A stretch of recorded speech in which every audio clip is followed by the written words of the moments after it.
am so excited to introduce my co-professor and my dear friend, Jan Ryan. Hello, Jan. Hey, Kendra. How are you? We have had so much fun teaching this class together. It has just been an incredible experience to teach our women's entrepreneurship class, and the bond we've made already with all the students. Like, I just love them, and I love just seeing them grow throughout this process. It's really been amazing. Some amazing outcomes. You're absolutely right. It's been awesome. And just the fact of being able to introduce students to the first time to an entrepreneurial journey that actually is uniquely a woman's point of view. What does she experience with risk, with raising money, and then strategies to overcome those obstacles? But before I talk about some moments in the class, let me first of all just say, can you believe it's just been a little over a year since, remember, in September, we launched the Kendra Scott Well Institute at the Bass Hall, and here we are.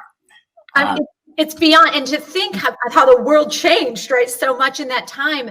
But every single thing we had set out that we wanted to accomplish, and it was September 24th, I remember us being there, and really laid out our plan for what we wanted this institute to be. And we've accomplished that and so much more, even in the midst of a pandemic. And that is truly because of you and so many others at the University of Texas, where we said, we're not going to let a little pandemic get in our way.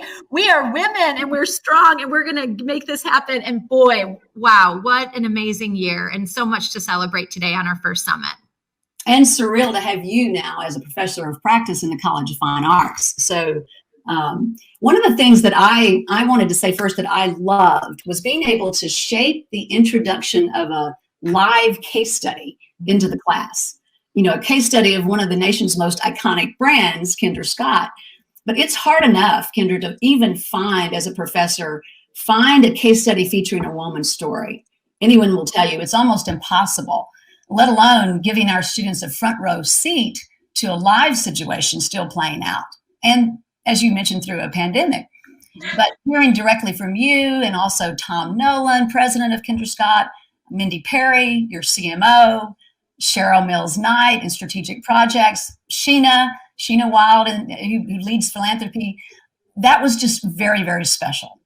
So I wanted to know, how did your executive team like interacting with students? Tell me how it was for them.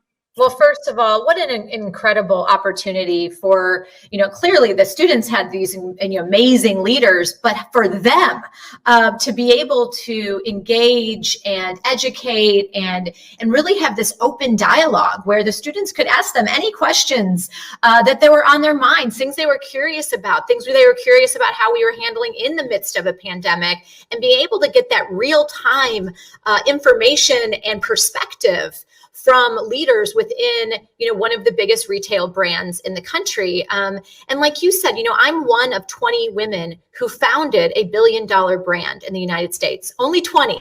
And so it's pretty exciting that we're here in Austin and we're able to bring that perspective to the university. And really, I think our team, they're such a diverse group of brilliant minds. And what I really wanted these students to understand is it's not one person that makes a company. And as an entrepreneur, when you start a business, one of the most important things you can do is bring together a group of amazing people that are much better at the things that you're not good at. And I think things entrepreneurs need to realize is, look, I'm good at certain things, but there are other things that are not my expertise, that I'm not, going to be as strong in. So I want to surround myself with brilliant minds who those things are the things that they really excel at, and really show that to these students, how important it is that the team really is what makes it magical. And I always say, my name is on the brand. I'm the lucky one that gets that, but the DNA of the Kendra Scott brand are all of our amazing Kendra Scott family members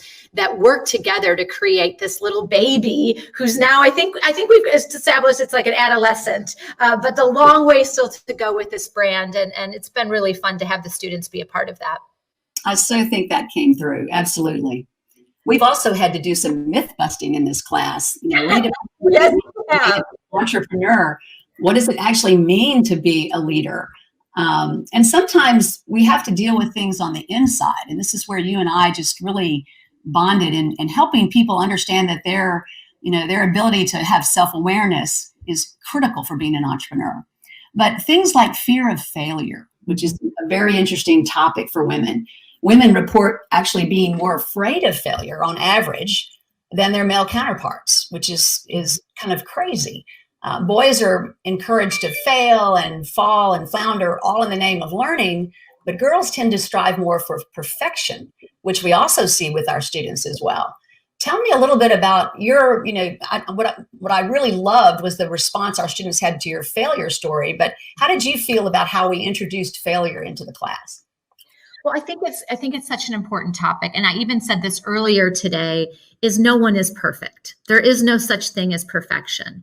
No, the best laid plans can be disrupted. Look at 2020. All of the plans we had from a company, from a budget perspective, and what we were going to do, we completely had to put those aside and shift and be agile in today's moment. And I think it's really important as women, and I almost don't like the word failure in a way, because for me, I look back on my life and the things that were hard. My first business did fail, but it really was, for me, a foundation, a bridge to get me to the next place that I was going. If I hadn't gone through running that little retail hat store and the struggle of trying to make payroll and how I was going to handle my margins and all the things I learned through that, I wouldn't be sitting here today with you talking about business and having the summit, because I needed that failure. I needed it. It was a gift, truly, that was a bridge to get me to where I was going. I think, as women, it's scary, right? After that, it could have been very easy for me to say, that's it. I'm never going to get in business again. I failed. It's over. And what I really told the students is that you have to go back and go, there may be a reason that I had to go through that. I don't know very many, or if any, entrepreneurs that haven't had either a small or usually a very big failure, or many of them, prior to their successful venture. And so it's entrepreneurs taking a risk, is learning from the things that have been difficult and using those lessons as a way to start a strong foundation to take you forward in your life. And then again, to surround yourself with great people, because, when those failures happen, if you can have great people around you that can also help lift you back up and help you dust off your knees, and just be prepared that there's something better waiting for you, having that mindset of there's something there that's waiting for you. You just have to be ready for it. And just because this didn't work out doesn't mean that next thing, the better thing, isn't around the corner. And it takes practice, failure does, to build that muscle, doesn't it? Yes. I think one of the favorite classes for many, though, was when we spent time talking about self-advocacy and owning your strengths as a woman, and why it can be so difficult for women to talk about themselves and affirm what's going on within their own lives. I think one of the great ahas, though, coming out of that from our female students' perspective, is that they're not the only ones struggling with this. We were able to understand and listen to each other talk, and it was just like a light bulb going on that, hey, everybody goes through this. We have to learn how to reframe it in order to support the visibility of our company and our teams, which is something that's critical to an entrepreneur, but also to learn a strategy to support other women and bring them out, which then can become a virtuous cycle. Well, I think, I loved that class so much because I created a utopia at Kendra Scott. We are over 95% women, thousands of women across the country. And I wanted to create an environment that women were supporting women. We use the word, empower a lot. We say empowering women to lead, encouraging the world to follow. We are saying those things because we need to empower one another, and we need to support and root for one another. I joke all the time that I am the principal at Kendra Scott, and we don't allow bullies. We want people to root for one another, to lift each other up when they're down. And I think if we can get that mindset in women, that you don't need to bring someone down to feel powerful, but when you lift them up, they will lift you up as well. We have all been given a unique fingerprint for a reason. We need to celebrate our differences. We need to celebrate what makes us unique, what makes us special, and really having, the students in our class look at themselves and say, tell me about you. I want to know all the things that make you so incredible and great, and helping them realize that the things that they may have thought that were really, I shouldn't share, are the things that make them special. The things in our life that were hard, or the struggles that we've had to overcome, make our story ours. And it's okay that it may not be perfect, because again, what we just said is there is no such thing as perfect.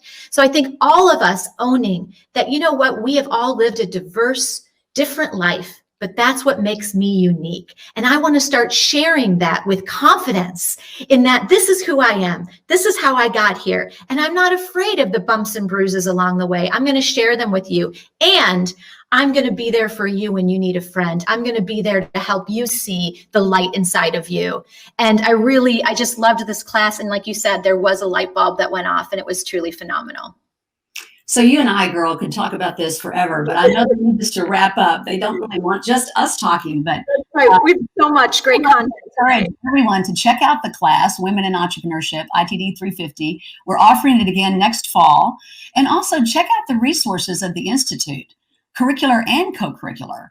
I want you to be aware and beware of the comfort zone, because that's where your dreams go to die. I want you to join us, increase the possibilities for your future. And Kendra, I'll turn it back over to you. Well, thank you so much, Jan. It's been so fun. I love teaching with you. The fact that, you still, when you say Professor Scott, I still am like, who is she talking about? It's been an absolute pleasure. And I can't wait. We have such an amazing day continued ahead. And thanks for chatting with me. And we'll see you in class soon. Hook 'em horns. Hook 'em.